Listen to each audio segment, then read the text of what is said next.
There has to be trust, and you've got to earn trust today, probably more so than ever before. When you and I were kids, you got called in the principal's office. He was the principal. You respected the principal. When I remember getting called in a manager's office back in the day in the late 1970s, nothing good happened when you got called in a manager's office. Two things happened. You either were in trouble or you got sent down. That was it. You never got called in to talk about your feelings or how are things going at home. It's not the way it was scripted. Through my course of managing, I used to tell people I want my door to be open.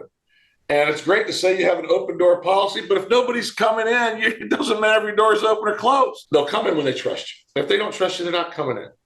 So you also got to learn to adapt. You can't call them in the office. You might have to have an offsite. One of the things I learned from Jimmy Leland, who learned it from another guy, was, I used to walk the outfield after I threw my BP group and just talk to the players in the outfield. It was a little less, dramatic. Sometimes, you'd ask them, hey, would you like to have lunch before we go to the park? And of course, the player's like, nobody wants to have lunch with a manager. But I try and find a spot where we could have a conversation offsite. When things happen authentic, they happen organically, they're much better served. But I think it goes back to establishing a pattern and a relationship based on trust.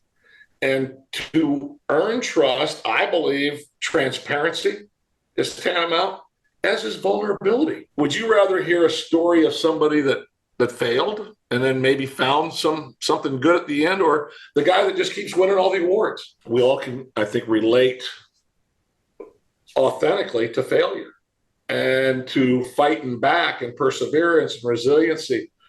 So earning trust, and it takes time, and it takes real time, face time. That was one of the biggest challenges. I had to find a way to manage my time. And I think that's another challenge for young people, that they're not equipped to do it. I'm still not good at it.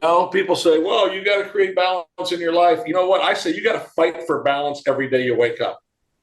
I can put a day timer down in front of me. Yeah, that looks nice, but am I following it? Trust, number one. When you're in their trust, then they'll actually start to listen to you. You may have a chance to coach them up. And then when you do get that chance, wherever it is, you got to be able to show up and have some skills. I think the third piece that goes into that, can they trust you?